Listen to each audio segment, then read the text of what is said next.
Minisita omubeezi ow'eby'ettaka Dr. Sam Mayanja agenze ku kyalo Katooma mu ggombolola y'ebyakajura mu Lyantonde okutawulula enkaayana wakati w'abapoliisi SSP Sarah Mwesigwa ne SP Dennis Musinguzi. Ono akubye olukiiko okuwuliriza ensonga zaabwe nga n'ab'ebyokwerinda babaddewo okulaba nga tewabeerawo kavuyo. SP Mwesigwa yasoose okunnyonnyola Minisita Mayanja nti yagula ettaka lino ku Muhammad Taban era nti afubye okugoba Musinguzi abooluganda lwe n'ente zaabwe ku ttaka lino naye n'atafuna kuyambibwa.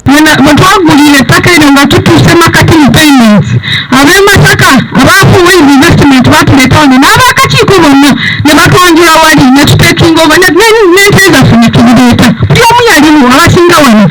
Been in that ranch for my life, as old as I am.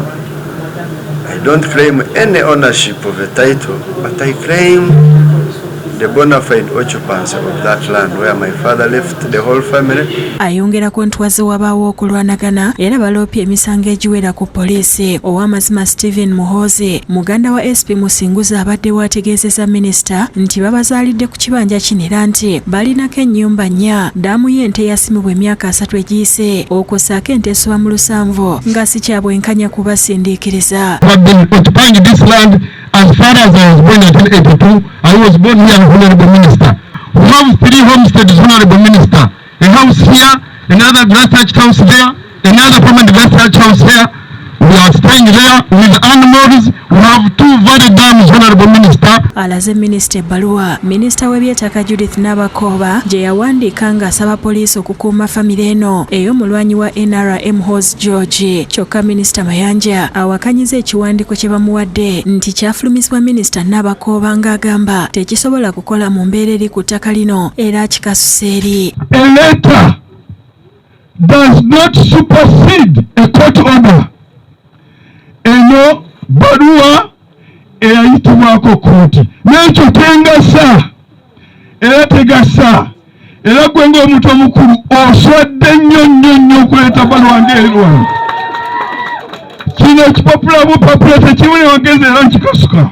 Mayanja alagidde Musinguzi n'abooluganda lwe okujja ente esoba mu 7 ku ttaka lino. Abasirikale bakkiridde n'abavubuka baleeteddwa Mwesigwa ne batandika okukuŋŋaanya ente era baleeseeko ezimu awabadde olukiiko. Bwe zituusa awabadde abantu ne ziyimirira era ow'amazima bw'asitusa okuvaawo nazo ne zimugoberera nga kino kinyiziza Minisita Mayanja n'alagira abasirikale okumukwata.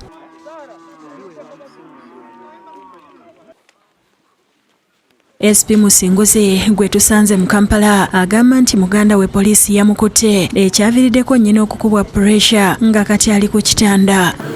My mother is admitted after all those threats. My God. Me and my wife, we are serving this country, we are serving the same force, but we need service, we need help. Alumiriza abavubuka abaleeteddwa Mwesigwa okugoba ente ze n'okwokya ennyumba eziri ku kibanja kye bakaayanira nga bakuumibwa poliisi. Asabye President Museveni okuyingira mu nsonga zaabwe kubanga zibadde zikyali mu kkooti. If it is happening to me, what is happening to other people? That is too much. Mr. President, if the minister can do that, I think it's only you can help us. Agamba nti wadde nga ye ne mukyala we bali ku ddala lya wansi mu poliisi beetaaga okuyambibwa era asabye amateeka gagobererwe balinde ensala ya kkooti. I have dams, I have homes actively. For the last 40 years I've been there. I'm being evicted like a chicken thief. We know the laws that govern evictions in Uganda. With all due respect to the Honorable Mayanja, what he came and did was completely outside the armpits of this law.